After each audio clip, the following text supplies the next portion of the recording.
বিশেষজ্ঞরা বলেন ক্রিকেট অনিশ্চয়তার খেলা। কালকের ম্যাচ দেখলে সেটাই বোঝা যায় যে ভাই হ্যাঁ, there is only certainty is uncertainty in cricket. ক্রিকেটে একটাই নিশ্চয়তা আছে, যে এর কোনো নিশ্চয়তা নেই।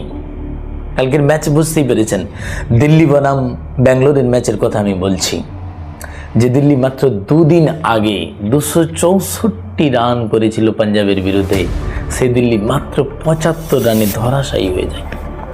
মাত্র 75 রান, তাও 20 ওভার খেলতে পারেননি।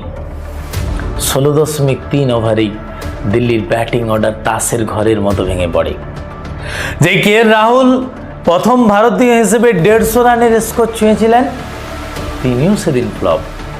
টপ অর্ডার এত পরিমাণে ফ্লপ হয়ে দিল্লির যে 13 রানে 5 উইকেট হারিয়ে ফেলে দিল্লি। তখনই কিন্তু ম্যাচ চলে আসে ব্যাঙ্গালোরের কবজায়। আর ব্যাঙ্গালোরের বোলিং লাইন যেন মনে হচ্ছিল AK-47 থেকে গোলই আসছে। ভুবনেশ্বর কুমার আর হেজেলউডের সুইং আর পেস তার কাছে টিকতেই পারল না দিল্লির ব্যাটিং অর্ডার। কি অসাধারণ খেলা দেখলাম আমরা কাল। দিল্লির ভাগ্য কবে থেকে একটু করে খারাপ দিকে চলে যেতে বসেছেন জানেন?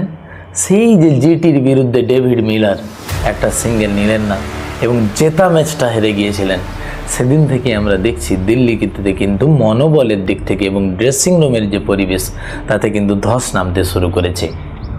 আর তারই আমরা পরিণতি দেখেছি গতকাল।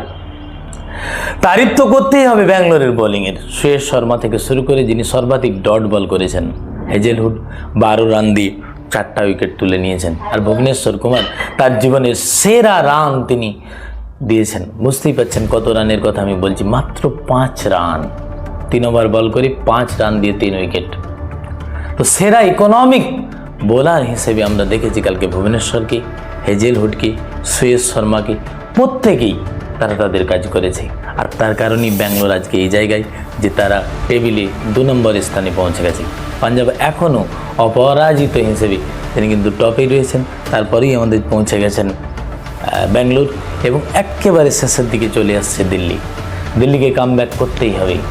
দিল্লির কিন্তু ধস নামা শুরু হয়েছে সেই জিটির বিরুদ্ধে ম্যাচ থেকে, যেখানে ডেভিড মিলার 1 রান নিলেন না। তারপর থেকে দিল্লির মনোবল এবং ড্রেসিং রুমের পরিবেশ কিন্তু একেবারেই বদলে গেছে। তাই এই খেলা কিন্তু রোমহর্ষক খেলা, একেবারে চরম উত্তেজনার খেলা।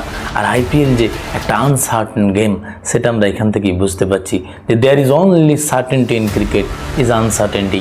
এখানে কেউ কিছু বলতে পারবে না।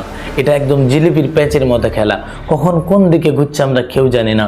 ক্রিকেট এরকমই, এর প্রত্যেকটা বলে জাদু আছে, প্রত্যেকটা শটে জাদু আছে এবং প্রত্যেকটা বলের মাথায় দর্শকের মনে চাপা উত্তেজনা কাজ করে।